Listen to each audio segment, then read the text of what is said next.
Wow, talk about bait and switch. That's right guys, Dragon Ball Super episode 66 just landed and oh, the internet is not happy with this one. But personally, I am. Oh, I am! The climactic battle, the miraculous power of the relentless warrior. But it's not who you think. So, remember that beam struggle from the last episode? Well, it's still going on. Goku, the god-defying simpleton, is pissing off Zamasu majorly and is actually making some good progress. Although having said that, the simpleton remark is not inaccurate. During all this carnage, Bulma and Yajirobe are gathering all the human refugees to safety inside Bulma's garage. But alright, it's getting that blowy out there. Better close the shutters. You don't want to catch a death of cold out there, right? Or catch death. But what's this? Maki has a piece of Trunks' sword left. It's almost like she knows she's a plot device. Goku unleashes his voodoo power! And then breaks through the holy wrath of Zamasu and bathes the stupid Gon in blue light. And I hope he's really dead, I really wish it is, but we know it isn't. However, the beams are cancelled out, and I think we can call this a draw. But Zamasu there is, looking a little gooey. Oh, what's that, Zamasu? Oh, sorry, I can't hear you over the sound of your decomposing flesh. Sorry about that. Either way, Zamasu is left even more overwhelmed when Goku unleashes his Firecracker times 10 Kaioken. Even though he's got a busted right arm and a busted left leg, clasped by Zamasu, he's still able to do a flying kick and send the god flying down to the ground, breaking the halo. But after all that, Goku's out of action, but Zamasu's not gonna wait around because his arm's all wibbly and jiggly and gross. Ew. But not as much as Zamasu himself, because he's throwing a right major wobbler of a tantrum. And yeah, he's gone quite mad. The light of justice! Strikes down and practically destroys his left arm, making that a purple gooey mess as well. Well, why is this? Well, it's just what I thought from the beginning. Merged Zamasu isn't immortal. You have Goku Black to thank for that. And it doesn't help that Goku Black was in a transformed state when they performed the Potara fusions, so yeah, I can imagine that Zamasu right now is not a happy bunny. Not only that, but we actually have a really interesting shot of Zamasu's aura returning to the state that it was with Goku Black. You know, that kind of black, purpley, devil god aura thing. So yeah, that just kind of adds to the pile of evidence that Zamasu is really unstable right now. Not just emotionally. Back in the garage though, Bulma's frantically trying to fix the time machine, and Maki's holding the sword of the hero of time closely to her. It's like the courage inside that sword's flowing into her. She's now as courageous as Apple were when they removed the headphone jack. Now that's courageous. Goku finally has a plan as he mentions the Potara, and Supreme Kai's reaction here is just, oh yeah, like he didn't know. Some god. Vegeta is naturally angry about this as he was the first time and with the fusion dance, but after some cajoling from the main character, he obliges. Once sensued up, the Saiyans are ready to perform the fusion, but Goasu drops the bombshell, which has been resonating quite heavily throughout the Dragon Ball tuber community. The fact that the Potara fusion lasts only an hour if you're not a Supreme Kai or a godly being. That dropped like a stone with so many people. But actually, if you think about it, it kind of makes a lot of sense, because we never really had a specific time limit, we just kind of assumed it was permanent. But it is permanent if you're a Supreme Kai. Kibito Kai was permanent, but we never really knew that with Vegito. And I thought Vegito diffused inside Super Buu because of the hostile environment, because Buu's internal organs? Ooh, gross.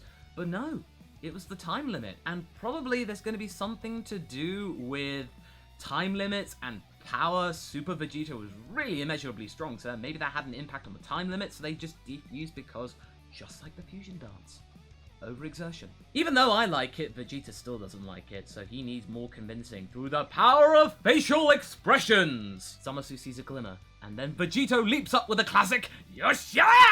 And there we get to see Vegito in all his glory, before he then pulls out Vegito Buu! Oh! Thank you. I'm quite happy now. Yep, Vegito's cocky personality is all present and correct, as is Zamasu's jabbering. People still wonder why he's talking like this and why he's just become even more annoying, but what do you expect? It's Goku Black as Zamasu and Zamasu himself. You're getting Zamasu in stereo. But at least him having a super goofy giant hand here right now helps ease the tension. But what we really need right now is for him to be punched in the face. Oh, Thank you, Vegito. Vegito cuts through the bullshit and powers up the animation budget! What now follows for the next minute or so is some super silky animation which is absolutely gorgeous. Expect this in an edgy anime music video near you soon. It all culminates in a punch struggle which Zamasu seems to win. Vegito's down on the ground, but what's this? The psionic blade of Zamasu is about to stab him in the heart again, which he's done so many times, but no! No! No! The Spirit Sword does it back to him! Oh, yes! My favorite attack, doing it in an ironic way. I wonder where he got that trick from. Oh yes, Vegito, more. Tease him some more! I've waited for this for months! And don't shame me, you felt the same way, I know you have. Despite this gaping wound, Zamasu is still prattling about, "Oh, I'm big and awesome and immortal!" But then Vegito lands the blow that he's not immortal anymore thanks to Goku Black. But Zamasu doesn't seem to care and he acts all, "Yeah, well, I totally knew that, and it was part of my plan, yeah, because you mortals are sinners, and the gods failed, so it was naturally me that had to deal the blow to both and start again, yeah!" Yeah, Zamasu, I'm glad that you've managed to actually find a relatively coherent reason, but I still want you to die. Vegito gets it, and he's looking how we're feeling right now. Yes! I knew it! I knew this would happen! I knew this would happen! We made Zamasu cry! He's a little crybaby! But what I didn't know is that Zamasu could go giant. Okay. Call back to the Goku Piccolo fight evolve, maybe?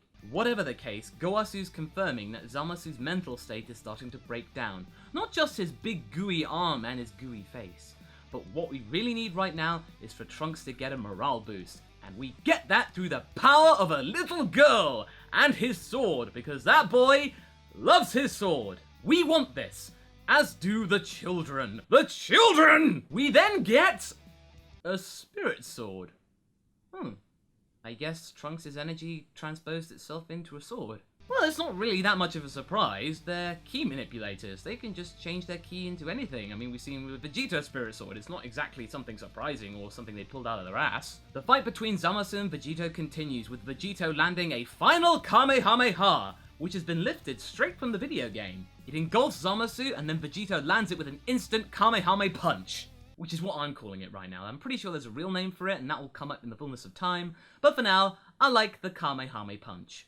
However, all this energy blasting has caused the fusion to end prematurely. Oops. Yeah, those guys are gonna get whomped. It's just like what happened with Super Saiyan 4 Gogeta. They burned through their fusion too quick. Here comes Trunks though, the sword-wielding hero of time, and Zamasu's going, "You again?" Oh, he's looking frustrated, and I love it. Trunks in this scene is basically going, "You're too slow," and cuts an X-slash on the giant goof. Still though, Zamasu isn't done yet, and he's now rivaling Broly in terms of insanity. Yeah, that's saying something. In this scene though, Trunks is awesome because he has rhetoric of his own, which makes sense and is powerful. We want to listen to that one. I could listen to that all day. This triggers a powerful light from within Trunks, and then what we get is a spirit bomb, which then goes in the sword and then into Trunks, forming a Spirit Saiyan callback to movie 7? Wow. I still didn't know he could do that though. And I don't think Trunks knew he could do that either. Do it, do it, do it, do it, do it. Yeah! Yes! Yes! Thank you! Cut to credit. We're done. Oh yeah. Yeah, all in all, that episode was pretty good. It had great animation, it had great character development, and Trunks got the win. Not Goku, not Vegeta, not Vegito, Trunks. This is future Trunks' arc. This is about him, the mess he caused, and he got himself out of it. Good on you, Toei. People are gonna wonder where Trunks learnt the Spirit Bomb, but really, I kinda have an idea right now. It's just an idea, it could be wrong, but hear me out here. I think personally that this could be doing during his training with the Supreme Kais with the Z-Sword. Even though he didn't break it and caused Elder Kai to come out of it, he still was in the other world learning with the Supreme Kai. I can imagine Goku sensing all these power levels and wanting to join in on the action and do some training of his own. and then talking about all the classic fights that he did with Gohan, including talking about the Spirit Bomb, and then going like, it's like all these energy, and you kind of lift your hands up, and then call upon the energy from all across the land. Not necessarily trained him though, talked about it. So from what Trunks could remember, his body would then come up with its own interpretation of the Spirit Bomb, which in this case forms a sword. But there's really not much more to say. It got rid of Zamasu by cutting him in half. It's not breaking his neck, but that will do. Even though people think there are massive plot holes, if you take the time to actually sit down and watch the episode again, you really get a good idea that they actually make a lot of sense. There were lots of unanswered questions from Z, and a couple of these were answered. I think good on you. So I think, really, this episode was fantastic. Great ending, so we can now have a couple of episodes to calm down, which is really what I need. But anyway, that's my review of Dragon Ball Super episode 66. Tune in next time for my review of episode 67. Hopefully, I'll be a lot calmer. So until then, be sure to like and subscribe. And until next time, guys, catch you later.